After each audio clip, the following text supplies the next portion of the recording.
Greetings, my noble knights. It is I, Blaze Templar, and we are ready for week 3 of the CDL. I wanted to call it all the other leagues I've been in. I was like, no, it's not that league. It's not that league. No, we're in a different, newer league that's just for chill, RU and below, CDL. Right. Anyway, we are against, I believe, the Colorado Mammoth Swines. I'm going to double check on that because I don't want to make the mistake of calling them the wrong team. No, we're against the Lexington Larvitars this week, I believe. Yes, last week was the Colorado Mammoth Swines. Anyway, against the Lexington Larvitars, and they have a team of, let's see, Metagross, Z-Move captain, and Salazzle as their other Z-Move user. That's pretty threatening in and of itself. Moving on, they have Diancie, which, you know, defensive bulky thing.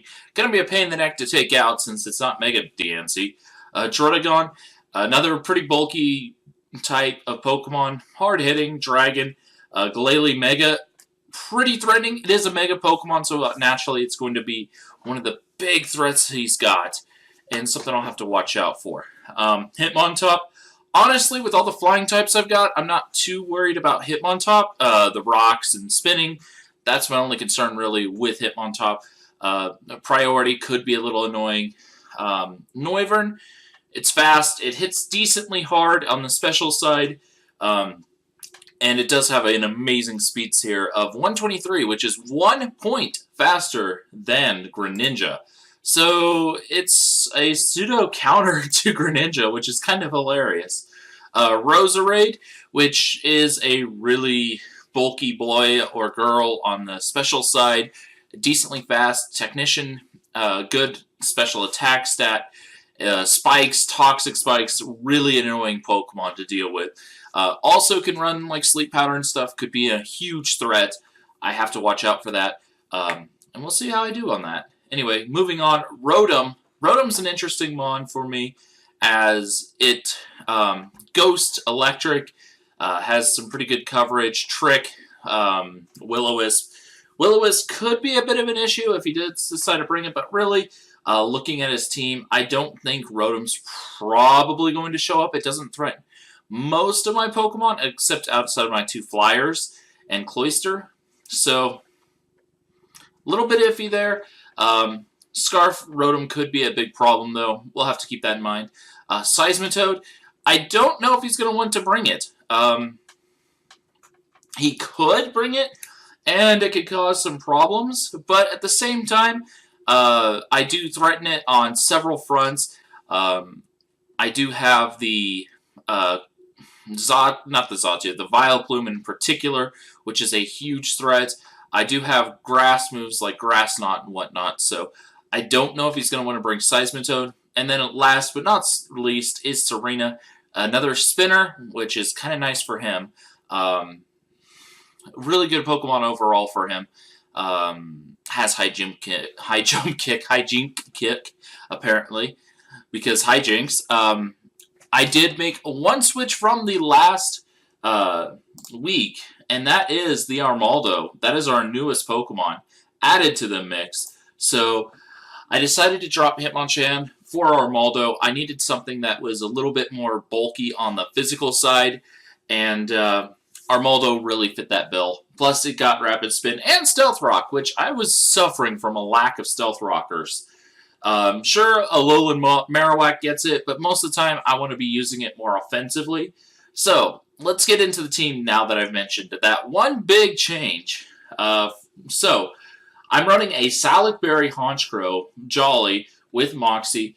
This set actually pretty much outspeeds everything he's got after the Salac Berry boost, unless he's like Choice Scarfed Rotom or something.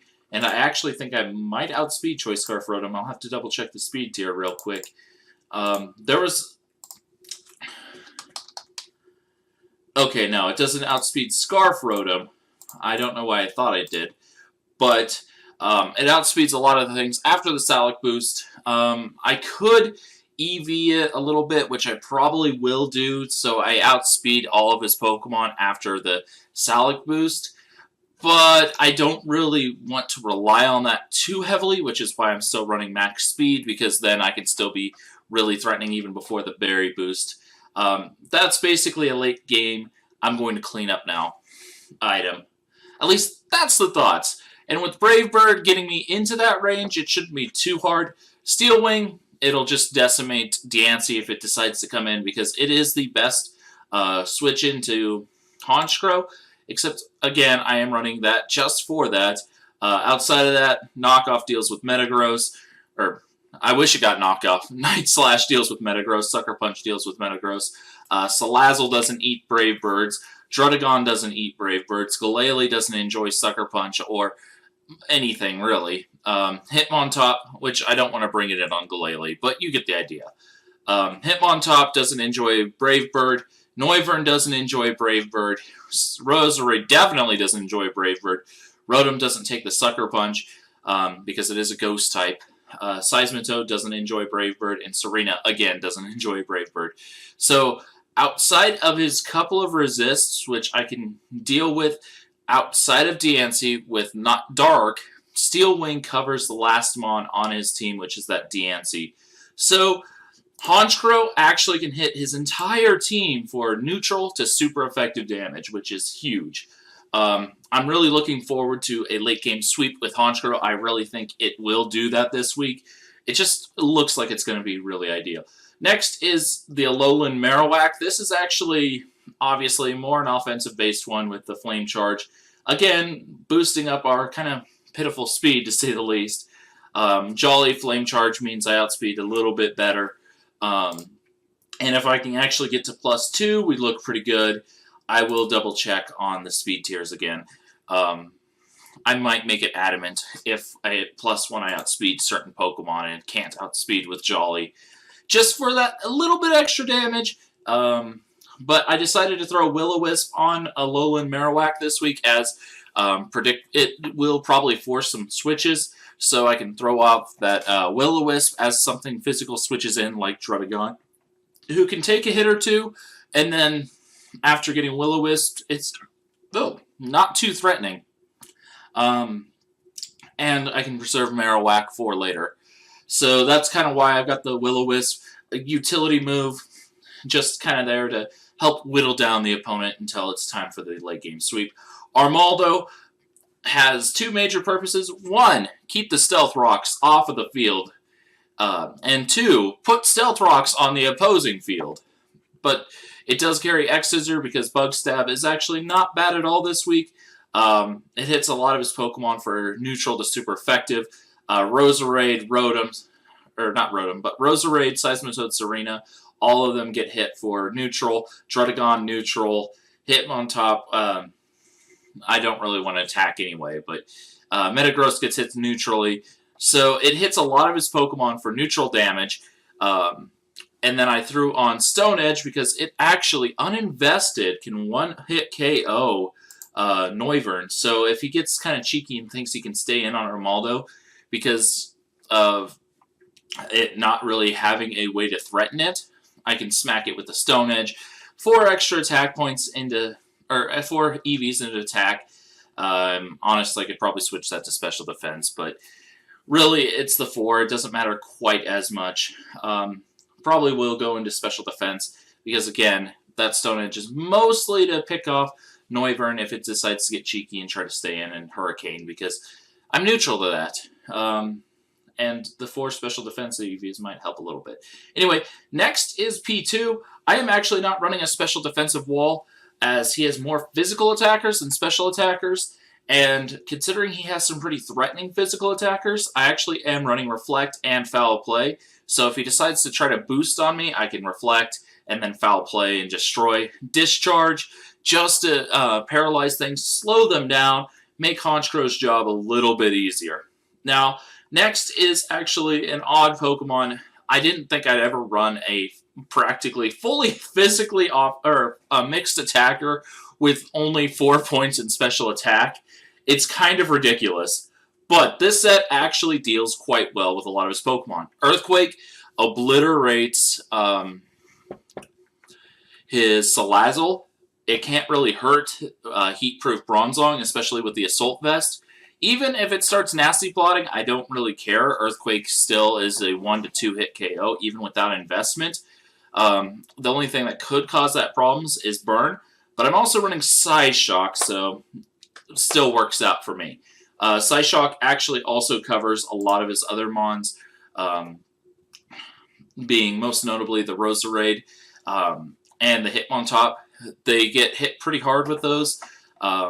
With the Size Shock, even uninvested, it'll do pretty good damage. So that's kind of why he's running the Size Shock. Grass Knot is mostly for the Seismitoad, as it might come in expecting to dodge something like, I don't know, the Gyro Ball, because I'll be probably showing that move early on. So, oh, I can resist the Gyro Ball, go into Seismitoad, set up Rain, and threaten to sweep. And then I can Grass Knot and one-shot it. Even without really any investment, this actually relies on the super effective 4 times weaknesses and the frail 2 times weaknesses, and of course Gyro Ball, and that's why I'm running min speed just to power up that Gyro Ball up to max. And Heat Proof, I wouldn't normally want to run Heat Proof Bronzong, but actually with his team, I don't think he's going to want to really Earthquake much. I'm not really threatened much by Earthquake, which is kind of funny because last week I was very threatened by Earthquake, but this week I've got so many Levitators and Neutralities, it doesn't really threaten me too much, and apparently my phone's going to go off. Where is... Oh, there's my phone. Anyway, that's the team, and I'm hoping that it pays off pretty well. I will probably do a smidgen more tinkering to the EVs before the actual battle. Oh, right, I didn't cover the last Mon. Wow, I am out of it. Anyway, last but not least is our Z-Mover, which is Yanmega. I did think about running Life Orb, and in normal situations I would, but Flynium Z does net some KOs that I wouldn't be able to otherwise, especially with Stealth Rock. That will let me get past a couple of Pokemon I would otherwise struggle with. Bug Buzz, Air Slash, Shadow Ball, and Giga Drain.